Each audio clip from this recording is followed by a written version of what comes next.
우리나라 어제도 말씀드렸지만 코스닥 바이오 탑3, 코스닥 바이오 탑3에서 외국인 투자자들 보유 시총이 올라간 게 하나도 없어요. 다 떨어졌어요. 외국인 투자들이 보유한 시가총액이 전부 다 급감했습니다. 상위 30개 제약바이오 기업 기준으로 외국인 보유 시가총액이 총 30조 원. 그러니까 만약에 탑3니까 30을 나누잖아요. 그럼 회사 한 회사당 평균 1조 원가량이 빠진 거예요. 근데 뭐가 제일 빠졌냐? 제 생각에는 아마 셀트리온 그룹 쪽, HLB 그룹 쪽가 제일 많이 빠지지 않았을까? 제일 높잖아요, 시총이. 그죠? 그러니까 아까도 말씀드렸지만 외국인이 보유한 시총 상승한 기업이 하나도 없는 거예요, 이렇게. 엄청 많이 떨어진 거예요, 지금. 그러니까 기업당 1조 189억 원? 자, 이 정도가 떨어진 거고. 특히 예전에 많은 곽강을 받았던 이 백신 관련주들 있죠? 왜 이렇게 mRNA 관련주들, 아지텍이라든가, 아지텍 W라든가, 아이진, 셀루메드, 파미셀, 에스티바, 이런 주가들 월봉에서 엄청 많이 떨어지고 있죠. 이게. 이때만 우리한테 많은 환상을 줬던, mRNA가 어떻고, 뭐가 어떻고, 신규가 어떻고, 투자가 어떻고, 아무 의미 없는 거예요. 추세가 깨졌죠. 전부 다 깨진 거예요. ITW도 여기서 그거 어떻고, 뭐가 어떻고, 이 회사가 얼마나 좋은 회사인데, 아무 의미 없어요. 천만원 주가 7,500원 가서 투자가 깨졌는데, 위험한 거잖아요. 이제, 그럼 ITW는 20개선 지켜졌기 때문에, 이제는 20개선 깨지 않는 선상에 볼만해도, 역시나 엄청난 고통을 겪고 있죠. 자, 요게 좀 이유가 있어요. 우리나라가 백신을 만들기 위해선 빨리빨리 나와야죠, 지금. 베트남 나노코박스도 마찬가지죠. 작년에 9월 달에 나노코박스 이슈 나올 때 그때 완성을 시켰어야지. 지금 코로나 백신이 넘쳐난대요. 물론, 아직 저소득 저개발 국가 같은데, 이럴 때는 이런 데는 아직은 많이 또 필요하기도 하고, 이런 건 사실은 맞아요. 자, 그렇지만, 부유한 나라든가 백신을 많이 맞은 나라 입장에서는 코로나 백신이 넘쳐나요. 자, 국제의약품 제조업자협회명, 이 IFRMA인데, 전염병이 발생을 위해 전 세계가 140억 도스의 백신을 생산했습니다. 그 중에 110억 도스의 백신을 주입했고, 앞으로 화이자만 40억 도스를 생산할 계획인데, 백신 수요가 많이 떨어져요, 지금. 많이 떨어지고, 이 격차는 계속 벌어질 거고, 올해 공급량이 수요를 초과할 것 같아요. 그러니까 이게 뭔 얘기냐면, 나노코박스가 지금 나온다고 해서 이거에 관해서 주가가 반등할 수는 있겠지만, 우리가 HLB 그룹주들 볼 땐 전체적으로 이 나노코박스에 대한 실망감은 제가 얘기했죠. 할 만큼 했어요, 이제. 저게 나온다고 안 나온다고 이런 게 중요할 것 같진 않아요. 아까 말씀드린 대로 우리나라 코스닥 바이오를 다 던지고 나가고 있는데, 외국인들이. HLB가 나쁘고 좋고를 떠나서 우리나라 제약 바이오주에 뭐가 삐졌는지 몰라도 다 팔고 나가는 거예요. 거기다가 시총 상위 종목이 셀트리온하고 이제 HLB인데, 또 공매도가 가능한 종목이 HLB 생명과학 있잖아요. 그죠? 자, 그렇기 때문에 이러한 종목들을 위주로 공매도를 더 많이 치게 되다 보니까 더 빨리 빠져나가죠, 외국인들이. 그래서 아마 주가가 많이 급락을 하고, 실질적으로 투자자 매매 동향을 봐도 많이 팔아요. 다 외국인이 팔아요, 지금. 이만큼 많이 파는 거예요. 사실은 HLB가 많이 떨어졌는데 HLB 가족분들이 우리 HLB만 왜 그렇지 하시는데, 안 그랬다니까요. 아까 말씀드렸듯이 웬만한 제약 바이오주들은 거의 지금 엄청난 고통을 겪고 있는 게 사실입니다. 그런데 HLB는 그만 말씀드렸듯이 나노코박스에 대한 어떤 그런 거보다는 리보세라님의 희망을 갖는 게 좋아요. 자, 이렇게 선박 제작, 신약 개발, 의료기기 제조 사업을 영위하는 게 HLB죠. 지난해 매출이 698억 원, 영업 손실이 1000억을 기록했어요. 실적으로 재무과제 불안하다고 그랬죠. 객관적으로 봐야 되는 거예요. 이 부분이 자, 리스크가 좀 되는데, 실적으로 리보세라님 중국 로열티가 103억 원. 요게 이제 잡힌 거죠, 수익에. 이제 저기 항서제약. 자, 항서제약에서 나오는 거고, 선박 관련 부문도 약 248억 원. 요렇게 차지하고 있고, 의료기기, 수액 같은 데서 312억 원. 요건 아마, 하나 인수한 애가 있죠. SFA인가? 거기 쪽에서 좀 관련이 있는 것 같아요. 근데 실적으로 HLB는 리보세라닙에 관해서 좀 희망을 거는 게 좋아요. 저도 리보세라닙이 좋아서 HLB 영상을 찍기 시작한 거고, 저한테는 이제 많이 좀 이렇게 좀 마음이 있는 이제 종목들인데, 자, 어쨌거나, 잘 아시는 시장님도 이걸 갖고 계시고, 리보세라닙이 현재 위암, 간암, 성형난성암, 이걸로 개발 중이고, 특히 올해 2022년 얘기하는 거예요. 미국 시장 진출을 위해서 FDA 신약 허가 신청할 것으로 예상이 됩니다. 이제 그냥 한번 혼자 생각해 봤는데, 저거 허가 신약 신청 잘 될까봐 일부러 주가를 빼나? 개인들 물량 뺏으려고? 혹시나 이런 생각도 들어요. 가장 긍정적으로 생각할 수 있는 건 이건데, 추세는 엄연히 화양이죠. 자, 리보세라닙이 위암에 간암, 선양남성암, 대장암 이런 치료제로 개발 중이고 간암은 항서제약의 면역 항암제 칸넬리주맙하고 범용인삼 3상을 진행 중이라고 합니다. 그래서 1차 치료제를 타깃으로 하고 올해 임상 이상이 마무리되는 게 선양남성암이래요. 요게 FDA로부터 희귀의약품 지정을 받았어요, 지금.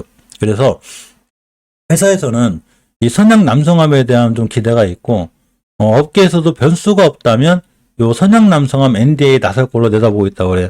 아까 생각했는 게 제가 이 친구들이 선양남성암 NDA 호재가 있어가지고 주가를 떨어뜨리나? 개인들 공포감이 좀 있게 하고 주식 살라고? 이제 개인적인 생각이에요. 이런 생각이 좀 들었는데 사실 위암 시장은 좀 작아요. 위암 시장은 이제 그 리보세라닙이 아무래도 그 위암에 대한 것도 있는데 그런 위암 시장에 대한 것보다 선양남성암이라든가 간암, 특히 폐암이 좀 크죠. 폐암이. 이쪽으로다가 좀 희망을 갖는 것 같은데 어쨌든 그런 생각도 들더라고. 이게 주가를 이렇게 떨어뜨리는 게 아무래도 개인들을 좀 공포감에 있게 하지 않나 이런 생각도 들고. 자, 이건 어디까지 우리의 생각인 거고 엄연히 추세를 보면 월봉에서 아직도 하향이에요. 이걸 돌려놔야 돼요. 무조건 아까 말씀드린 대로 5개월 선 위에 돌려놓고 안착을 해놔야 이 친구가 다시 급등할 수 있겠구나 이런 생각을 갖는 거고 주봉에서도 보게 되면 역시 아직은 추세가 우하향이에요. 이거 돌려놔야 돼요. 자, 못 돌려놓게 되면 아직도 추세 우하향이고 일봉에서는 이제 다중바닥권에 있는데 지금 아까 수급 말씀드렸듯이 외국인들이 계속 팔거든요. 외국인들도 팔고 공매도도 최고야. 공매도도. 근데 희한한 거는 공매도가 25%, 25% 막 이렇게 나오고 외국인들이 저렇게 파는데 저점을 안 깨고 있거든요. 진짜 최선을 다해서 좋게 생각해 보면 진짜로 저런 어떤 앞으로의 또 호재 전에 주식을 급락시키는 친구들이 있어요. 이래서 그렇지 않은가는 이제 개인적인 생각이고 엄연히 객관적으로 봤을 땐 추세가 하향이기 때문에 아직은 맘 놓고 편하고 보기엔 좀 힘들어요, 사실. 이게 좀 단점이고. 자, HLB 생명과학도 마찬가지로 보시게 되면 공매도가 좀 줄긴 줄었어요. 확 줄었더라고요. 깜짝 놀랐어요. 자, 막 8%, 20% 나오다가 1%대까지 줄었는데 여기서 공매도는 도저히 못 치는가 싶습니다. 많이 떨어졌죠. 투자의 동향을 보면 역시나 외국인 많이 팔고 있고 좀 하루 들어왔다 하더라도 이런 거에 대한 좀 걱정은 있고 자 월봉에서 보게 됐을 때 이전 저점 이탈하지 않고 있죠. 요자 엄청 중요해요. 이게 예전에 저도 이제 계속 보고 있는데 이게 기술적으로 봤을 때도 예전에 엄청나게 중요하게 지켜줘야 될 자리거든요. 9,900원대 깨면 안 돼요. 2월 달에도 지켜줬고 3월 달에도 지켜줬기 때문에 잘 지켜줘야 되는데 다행히 아슬아슬하게 지켜주고는 있어요.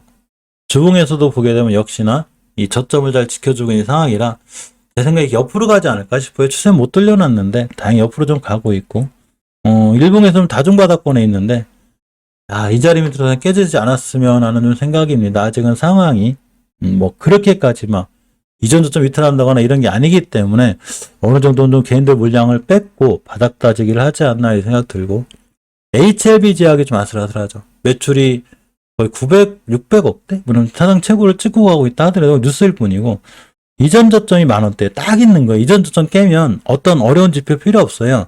전 저점 이탈은 굉장히 위험한 거예요. 무조건. 자, 전 저점도 이탈하는데 앞전에 이 매물대가 있잖아요. 여기. 심하게 밀리면 이런 데까지 밀린다는 얘기예요. 가격이 얼마냐면 이 친구가 9,800원대가 돼요. 9,000 아니 5일 한 7,000원대 막 이렇게 더 밀리는 거죠. 그러니까 이전 저점 깨지 않아야 돼요. 이제 공포감에 휩싸이게 한 다음에 여기서부터 올라갈 수 있긴 하지만 단번에 V자 반등을 하기보단 이렇게 또 옆으로 가는 과정이 있어야 되고 그러니까 시간이 꽤 많이 필요하지 않을까 싶고 주봉에서도 추세의 전환과 턴이 전혀 이루어지지 않고 있죠. 계속 우하향이에요. 계속 우하향. 어떤 뉴스도 필요 없어요. 근데 이전 저점 만원이 아슬아슬한데 제발 이거 깨지 않기를. 깨면 바로 회복해줘야지. 회복 못해주면 큰일 나요. 그래서 계속 보고 있는데 아주 아슬아슬합니다. 물론 HLB 그룹만 그렇지 않다고 얘기했죠. 제가 모든 제약바이오주들이 지금 다 이렇게 크게 힘들게 하고 있어요. 외국인들이 우리나라 제약바이오주 많이 팔고 떠나니까 탑3를 거의 다 팔고 떠났는데 외국인이 그 중에서 매수하는 종목이 하나도 없다는 얘기예요. 자, HLB 테라퓨틱스도 마찬가지로 예전에 HLB 인수했을 때 가격이 9,520원이기 때문에 이런 자리들을 깨지 않는 게 굉장히 중요하고 오늘 저점이 9,790원이에요. 절대 깨지 않아야 돼, 이 친구. 얘를 잘 보고 있어야 됩니다. 이탈하지 않아야 되고, 추세는 엄연히 깨져 있죠. 엄연히 우하향으로 깨져 있기 때문에 지금 이 친구를 산다거나 뭐 매수하거나 그러지 않는 게 좋고, 만약에 보유하신 분이라면 뭐 들고 있어야죠. 뭐 어쩔 수 없는데, 원체 많이 떨어졌어요. 5만 하던 친구가 10,000원이 된 5분의 1 토막 냈는데 여기서 어디 더 갈 데가 있을까 싶기도 해요. 무조건. 근데 이전 저점 깼을 때는 우리도 모르는 부분이기 때문에 잘 살펴보고 철저하게 대응하는 게 좋고, 넥사는 벌써 추세 깼죠. 제가 이때 깨면 위험하다고 그랬죠. 이걸 위험하다고 말씀드렸던 게, 이제 예전에 10배 올라간 친구가 20개선 깼다. 지금부터 내가 들고 있는 종목이 앞전에 10배, 20배 올라갔는지 체크해 보세요. 체크해 봤다가 이거를 우리가 왼쪽 산이라고 봤을 때 내가 사고자 하는 종목이 지금 오른쪽 산에 있다. 추세가 하향이다. 위험한 거예요. 근데 20개선도 깨고 있다. 아주 위험하죠. 그럼 이전에 손절 타이밍 놓친 거고, 그리고 이 친구가 이제 바닥바닥 찍다가 언젠 돌아 나가겠죠. 다리 돌아 나가고, 그러고 20개선도 돌파가 안착해주고 나가겠지만, 그러한 과정을 거칠 때까지는 1200원대까지 이렇게 보시면 앞에 매물대 있죠. 여기까지 밀렸다가 할 확률이 있고, 요거 지켜주고 돌아 나가고 옆으로 가고 뭐 이렇게 돼야 되는 거예요.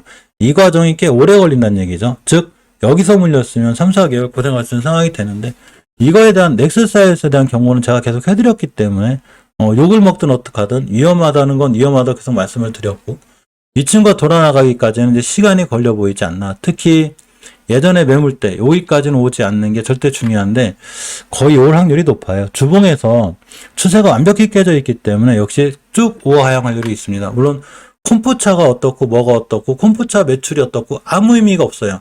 주식은 추세에 순응하기 때문에 추세가 깨져 있잖아요. 그죠? 계속 우하향하는 거예요. 계속. 여기서 어떤 뭐 희망적인 방송 이런 게 아니라 추세는 추세대로 정확히 설명해 줘야죠. 이걸 가지고 아직 이 친구 추세 우상향인데요. 바로 턴에서 돌아 나갈 거예요. 걱정하지 마세요. 안 되죠. 아직 우하향이잖아요. 이 친구가 우상향으로 돌아 나가려면 5주선 돌파 안착하고 자리 잡고 뭐 이런 과정이 있어야 되는 거예요. 그러니까 아직도 하향이니까 철저히 조심스럽게 대응해야 되고 리스크를 갖고 있는 게 맞아요. 제가 이 친구 얘기는 이때부터 해드렸기 때문에 당연히 조심해야 되고. 라벤더러님 어서 오세요. 자, 노터스를 보겠습니다. 노터스는 월봉에서 추세가 아직 우상에 잘 있다고 그랬죠.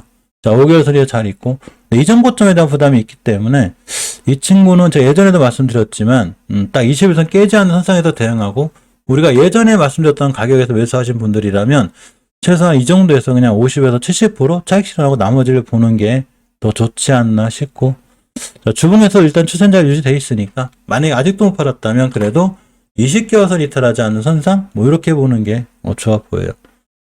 HLB 파워 같은 경우는 추세가 이뻐요. 아직은 제가 살아있어요. 월봉에서 봐도 자 이렇게 보게 되면 전체적으로 추세가 잘 유지가 돼 있고, 20개월선 깨지 않는 선상에서 딱 올라갔죠. 가격 조정, 기간 조정, 다시 추세 턴, 이런 자리를 깨지 않는 선상에서 보는 게 괜찮아서 아직은 그래도 그나마 괜찮고, 주봉에서도 추세를 전혀 이탈하지 않고 있죠. 우리가 가장 중요하게 봐야 될 자 5주선 요 외에 있기 때문에 이런 자리들을 이탈하지 않으면 추세가 잘 살아서 돌아 나갈 수 있습니다. 자, 일봉에서 이제 박스권에 있던 친구도 여기도 돌파했기 때문에 사실은 좀 더 올라갈 확률이 커요.